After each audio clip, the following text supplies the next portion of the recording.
আচ্ছা, it's not about collective in social media. It's about আমার মনে হয় যখন আমরা ফেম পাই, পরিচিতি পাই, fame comes with lots of responsibility. তো সোশ্যাল ইস্যুস নিয়ে যদি আমরা চুপ করে থাকি, যারা মানুষের কাছ থেকে ভালোবাসা পেয়েছে বা অ্যাটেনশন পেয়েছে, তারা যদি শুধুমাত্র নিজের কাজ নিয়েই থাকে, শুধুমাত্র নিজে খেলাম দিলাম, ভালো ভালো কাজ করলাম, তারপর চলে গেলাম, আসলে এটা আমার মনে হয় সামথিং আমি অ্যাগ্রি করি না। যখন আমাকে মানুষজন চেনে, আমার উচিত মানুষের বিষয়েও কনসার্ন হওয়া। যারা আমাকে ভালোবেসে এখানে এনেছে তাদের বিষয়ে আমার কথা বলা উচিত। আর যে দেশের মাটিতে বড় হয়েছে সেই দেশকে নিয়ে চিন্তা করা তো অবশ্যই আমার মনে হয় প্রত্যেকটা নাগরিকের কর্তব্য। আমি যেহেতু দেশের সিভিল জনগণ, একজন সাধারণ জনগণ, সেই হিসেবে আমি দেশের বিভিন্ন নর্মস, সোশ্যাল বিভিন্ন নর্মস নিয়ে কথা বলতে পছন্দ করি। আচ্ছা, চমৎকার ইদানিংকালে প্রায় দেখা যায় যে আসলে প্রত্যেকটা বিষয়, যেমন আপনি এখন যেটি বলেন যে তার বিভিন্ন বিষয় নিয়ে আপনি কথা বলতে পছন্দ করেন, আসলে কখনো কি মনে হয় না যে এই বিষয়, বিভিন্ন বিষয় নিয়ে যে কথা বলছেন সেটা আপনার উপরে আসলে ব্যাক হতে পারে? বা এটাই বললাম যে খারাপ, আমার দিয়ে খারাপ কিছু আসবে সে চিন্তা করে যদি আমি আমার ফেমটাকে মানুষের ভালো কাজে ব্যবহার না করতে পারি, আমি তো অনেকের ভয়েস, রাইট? আমার ভয়েসটা যদি অনেক মানুষ শুনতে পায়, জানতে পায়, তাই আমার ভয়েসটা যদি আমি অনেক মানুষের হয়ে বলি, তাহলে তো সেটা অনেক মানুষের উপকার হবে। তাই আমি মনে করি যদি আমার ক্ষতিও হয়, তাও আমি সবার জন্য করতে চাই। আশা প্রসঙ্গে বলি যে অভিনেতা, মানে ওই অভিনয় যখন প্রবেশের আগে আপনার আসলে কী হওয়ার ইচ্ছা ছিল? ডাক্তারি পড়তাম, তো অবশ্যই ডাক্তার হওয়ার ইচ্ছা ছিল। ডাক্তার তো হওয়া মানে হয়নি, অবশ্যই অবশ্যই। এরপরে আমার সময় তো চলে যাচ্ছে না, নট ডাইং মনে হয় এখন, বয়স তো অল্প, আরও সময় আছে। Let's see.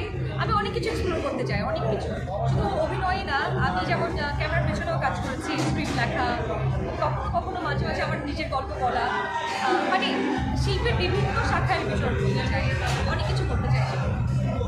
একটু ভিন্ন প্রশ্ন, সেটা হচ্ছে যে শিল্পীদের সাথে সাংবাদিকদের একটা রিলেশনের জায়গাটা, তারা তাদের ব্যক্তিগত জীবন বা তাদের কাজ সব কিছু নিয়ে জানতে চায়। অনেক কিছু দেখা যায় যে ইদানিংকালে যে শিল্পীরা আসলে অনেক বিষয় অ্যাভয়েড করতে চাচ্ছেন, বা একটা অনেকদিন যাবত অভিনয়ের কারণে বা একটা অহমিকা কাজ করে, এই বিষয়টা কি হওয়া উচিত? অহমিকা তো একদমই না। অহংকার সৃষ্টিকর্তাকে মানায়। অহংকার আমরা তো কী বলে, সৃষ্টিকর্তার তৈরি সামান্য, কী বলা যায় এটাকে, আমরা তো সামান্য সৃষ্টি মানুষ, আমাদের অহংকার মানাই না।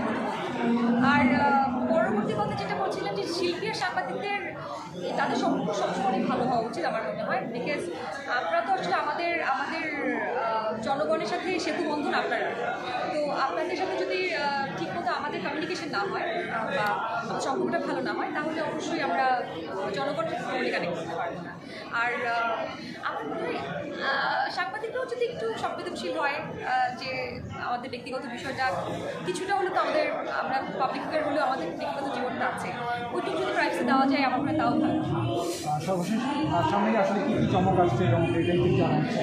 আমি আসলে নিজেকে আমি চমক দিতে চাই, আমি অনেক চমকে বাঁচতে চাই, আমি সারপ্রাইজ হতে চাই। আমার মনে হয় জীবন আমাকে সারপ্রাইজ দেখ, আমি নিত্য নতুন কাজ করি, আমি মনোটোনাস কাজ করতে পছন্দ করি না, যে একটা কাজ 9 to 5 জব আমাকে দিতে হবে না।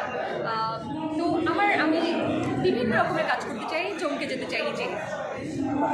অভিনয়ের পাশাপাশি অন্য গান করে না, ইদানিংকালে অভিনেত্রীদের গান আমরা শুনতে পাই অনেক জায়গায়, তারা গান করে।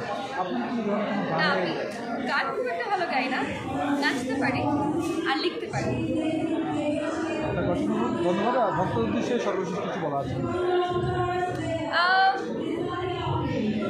সত্যকে সত্য বলুন, মিথ্যাকে মিথ্যা বলুন, ভালোর সাথে থাকুন, আলোর সাথে থাকুন, অন্যায়ের বিরুদ্ধে আপনাদের ভয়েস তুলুন।